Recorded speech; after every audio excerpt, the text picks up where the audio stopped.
Les 4 méditations protectrices. Méditation sur les qualités du Bouddha. Buddhanussati.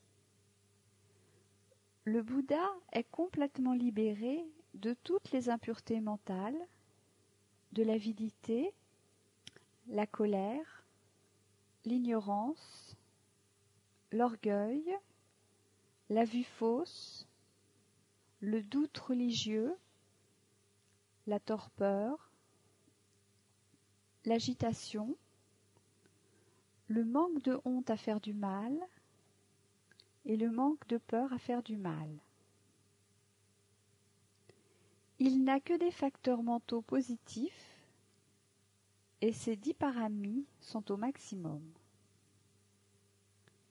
Il a atteint les 4 stades de la sainteté et a atteint l'éveil par lui-même.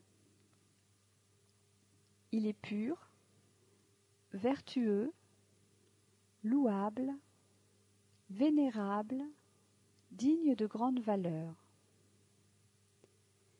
Il a coupé les rayons de la roue de la naissance et de la mort par son courage, sa détermination, ses efforts, sa patience, sa persévérance, son intelligence et son renoncement.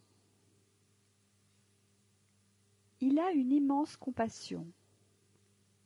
Il a offert aux hommes le Dhamma de façon compréhensible pour qu'ils s'éveillent.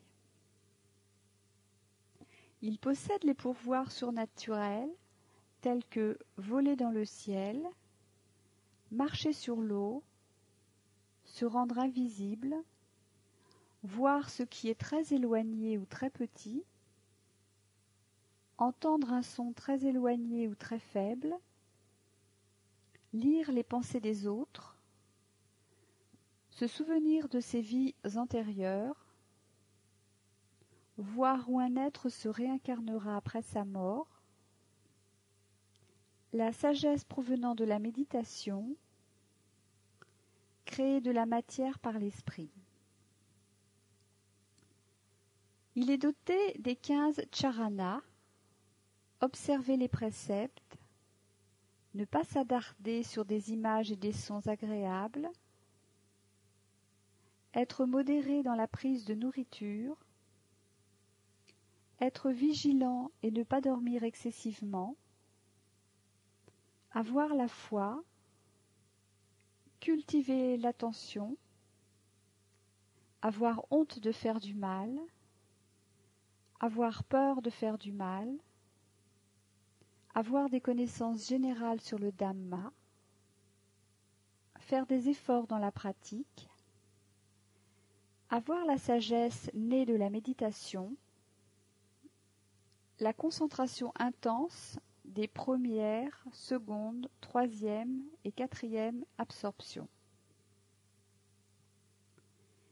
Il a une parole parfaite, il ne prononce pas de paroles fausses, nuisibles et désagréables à entendre. Il attend le moment propice pour prononcer des paroles vraies, bénéfiques et agréables à entendre. Il connaît tout ce qui existe dans le monde. Il parvient à dompter les animaux, les êtres humains et les êtres célestes puissants.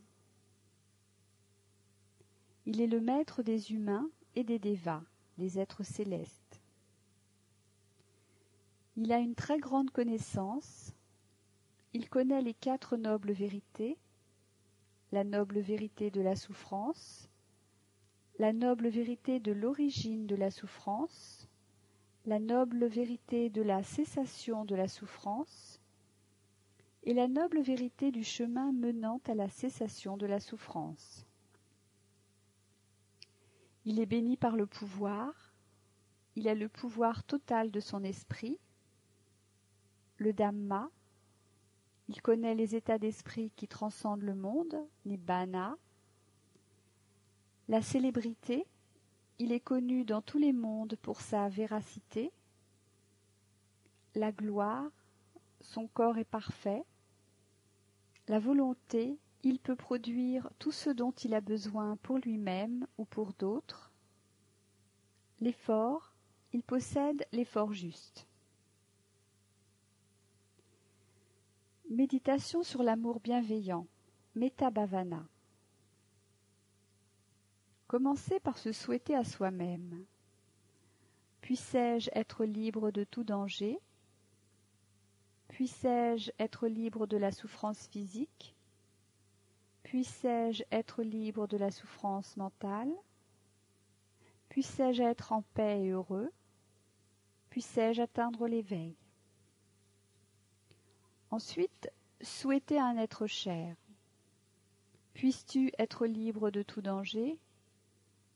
Puisses-tu être libre de la souffrance physique? Puisses-tu être libre de la souffrance mentale? Puisses-tu être en paix et heureux? Puisses-tu atteindre l'éveil? Continuez à souhaiter cela à une personne neutre, ensuite à une personne que l'on n'aime pas, à tous les êtres humains et non humains, les animaux, etc.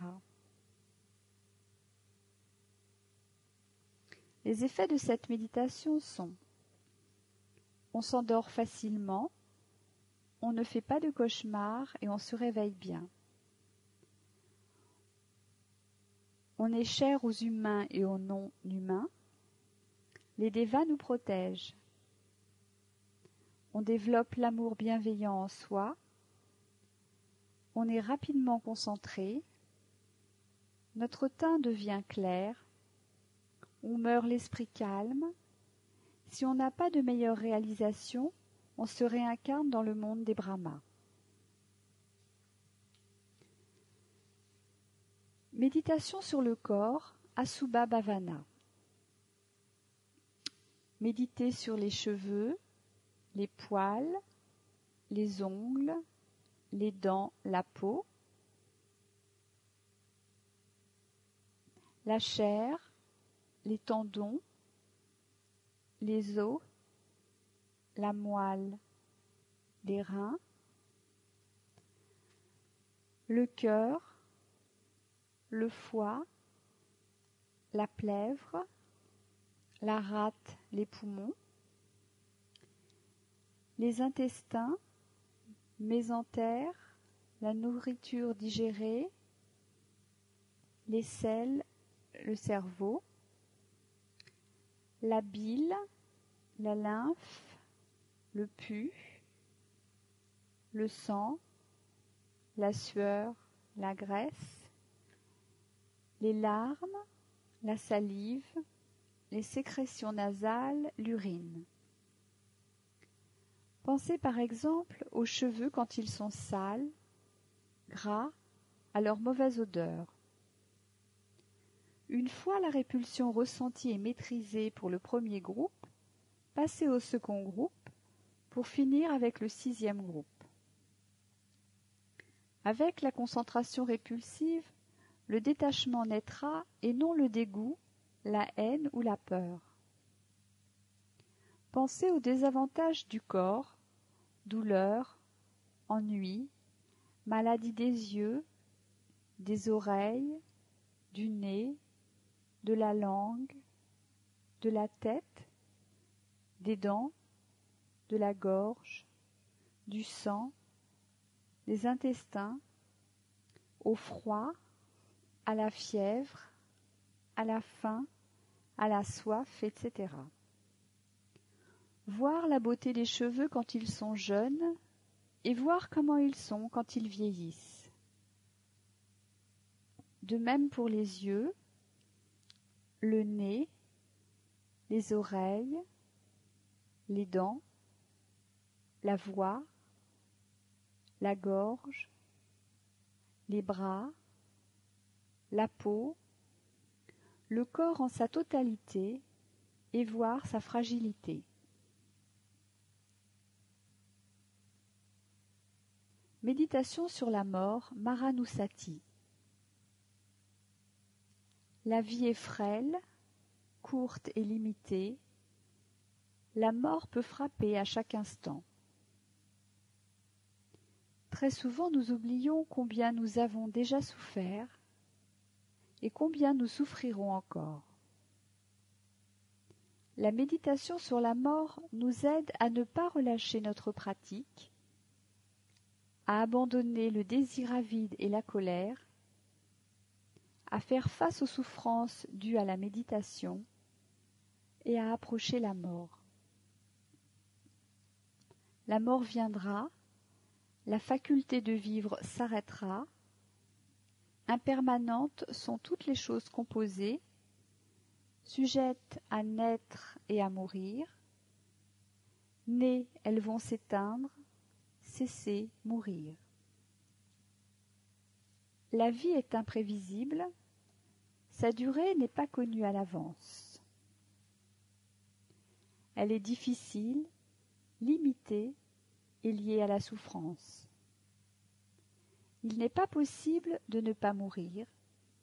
Ayant atteint un âge avancé, l'homme meurt, telle est la nature des êtres vivants.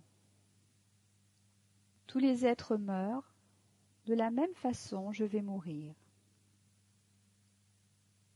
La vie est incertaine, la mort est certaine.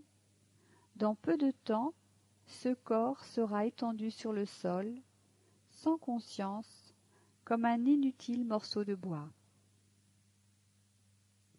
La mort est comme un meurtrier prêt à frapper et à tuer. La mort ruine n'importe quel succès ou richesse acquise. Même les personnes illustres, rois, athlètes, savants, meurent. À l'intérieur de mon corps, il y a des germes, des bactéries qui peuvent causer ma mort.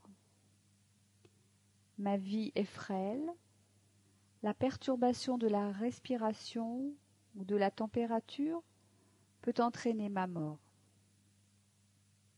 Ma mort est imprévisible, je ne sais ni où, ni quand, ni comment elle surviendra. Ma destinée est indéfinie. Ma vie est incertaine, ma mort est certaine. Ma vie ne durera pas, ma mort viendra, c'est sûr, ma vie finira par la mort. La vie humaine est courte et limitée, c'est une étape momentanée par rapport au sens ultime de la vie. En fait, nous mourrons à chaque instant, le corps est composé d'éléments voués à la décomposition, à la dissolution, à la mort. Pourquoi pleurer nos morts? Ils ont vécu le temps qu'ils avaient à vivre, ils ont passé leur chemin, ils continuent leur chemin.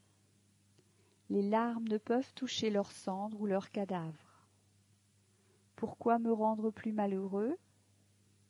Pourquoi pleurer comme un enfant qui voudrait attraper la lune? Pourquoi ne pas vouloir, ne pas accepter? Pourquoi penser à moi? Le mort souffre-t-il? Pourquoi aller contre la nature? Puis-je empêcher la pluie de tomber?